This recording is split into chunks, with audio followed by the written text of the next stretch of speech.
You are about to listen to the words of Fethullah Gulen, a distinguished Islamic scholar and thinker. In this podcast, you will hear his essay, The Inner Life of Humanity. Humanity is the essence of existence, its center and its purest distillation. We are the focal point of all creation, and all things living and non-living gather around us in concentric circles. The Creator has bound all creatures to humanity, and as we come to recognize our need for a foundation, He will bind us to Himself. From this fortunate place, our heart expands as vast as the universe, allowing us to speak the truth of all things and proclaim the all-powerful one. In humanity, existence finds its interpreter. We transfigure matter into meaning. We have been given a privileged understanding of the book of the universe, for we can relate each phenomenon to its author. Grounded in this knowledge, our silence is contemplation, our speech is wisdom, and our last word is love. We were created to preside over existence, and we are the ones who present the truths of nature to the Creator. We are those who perceive the relationship between humanity, existence, and God, and shape this bond into wisdom. We are those who grasp inwardly the mysteries of our potential, that we can mirror the ocean in a drop of water, the sun in an atom, and rise even higher than the angels. As we stand upon the earth, our heels become the crown of all creation. Humanity is the pride of the physical world which boasts of us to the heavens. Creation is like an immense ocean, and we are its most precious pearl. The universe is a maze of gardens spread out before us for our observation. History is a dazzling harmony of careful balances, and we are its witness. Bare life is illuminated in the light of our faith, and its beauty inspires in us feelings of paradise. Before humanity assumed authority over the earth, the angels proclaimed the glory of God throughout the heavens, but it was humanity that carried this proclamation into the heart of the physical world. Thus, this globe, so small in the midst of the vast universe, became heaven's equal, for it is here that we contemplate the metaphysical truths. For as long as faith has been our source of joy, Islam our life, wisdom our sustenance, and love our impetus, humanity has been the crown of creation, and the earth has been hungry for our light.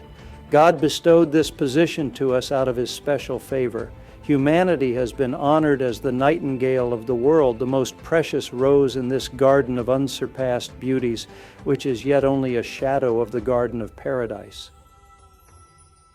It is no exaggeration to say that all creation was designed for us. This world was created to be a garden for us, its rarest rose, and the ocean of existence was created to house us, its most precious pearl.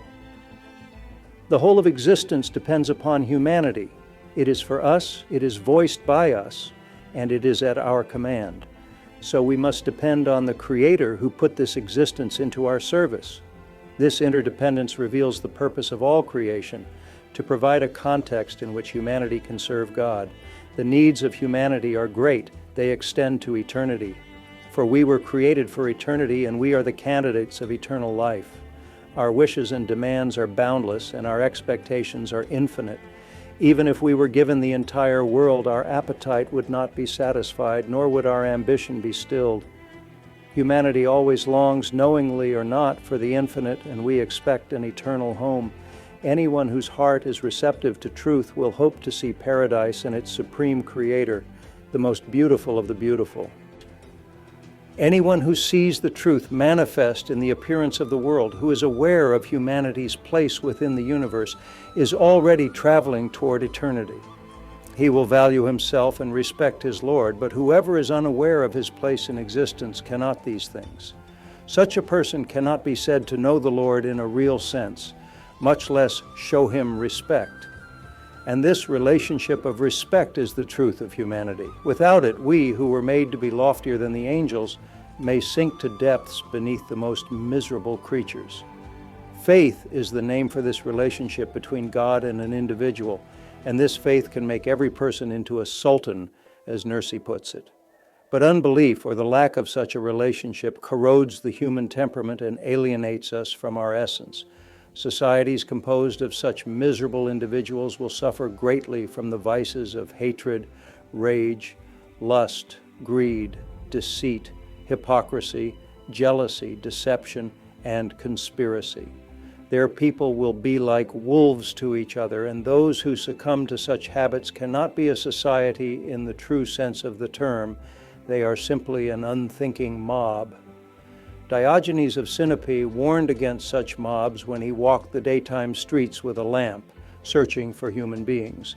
Marcus Aurelius, the philosophical emperor of Rome, advised that a man should prepare every morning for the savage people that he would face during his day.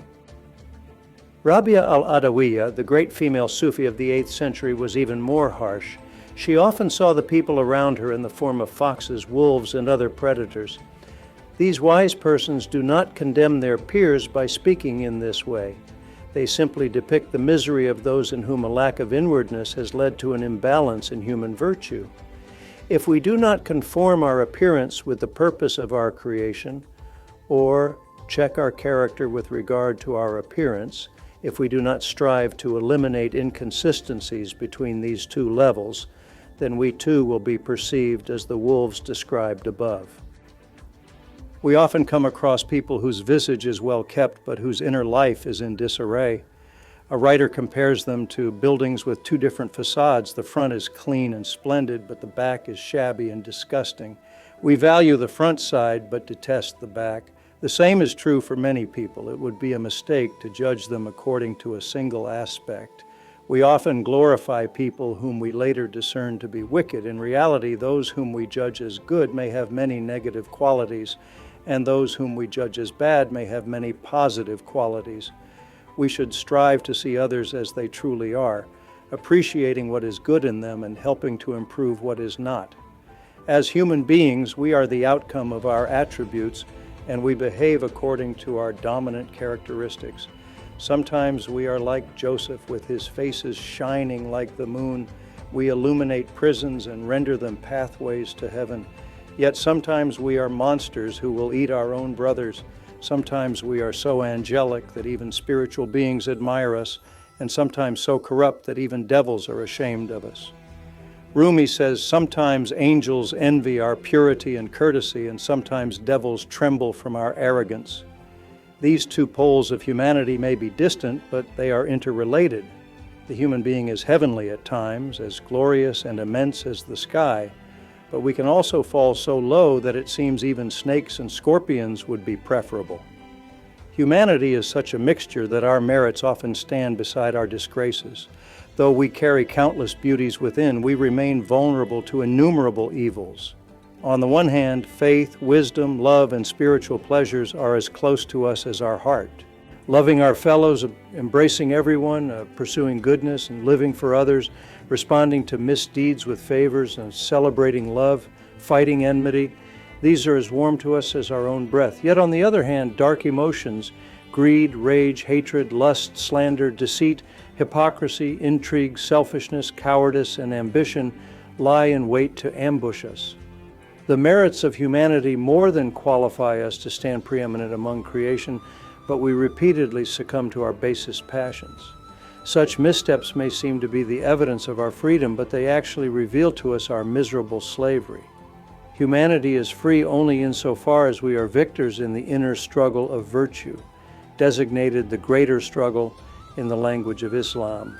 For our potential goodness to flourish, and for us to attain the second nature that allows for relationship with God, humanity must attain the victory that is complete humility before God.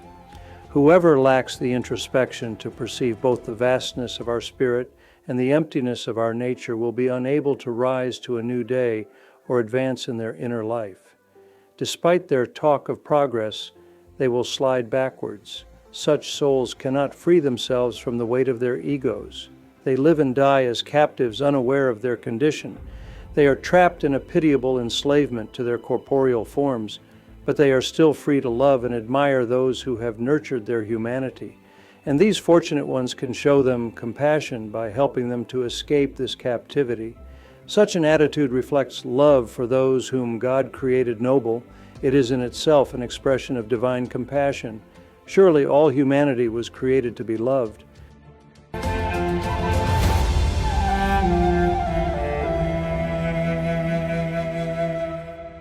You have just listened to the words of Fethullah Gulen, brought to life through an AI-generated voice. Known for his teachings on faith, interfaith dialogue, peace, and education, Mr. Gulen also inspired the Hizmet movement, a global initiative that promotes democracy, human rights, equality, and nonviolence. To learn more about Fethullah Gulen and the Hizmet movement, visit fethullahgulen.org.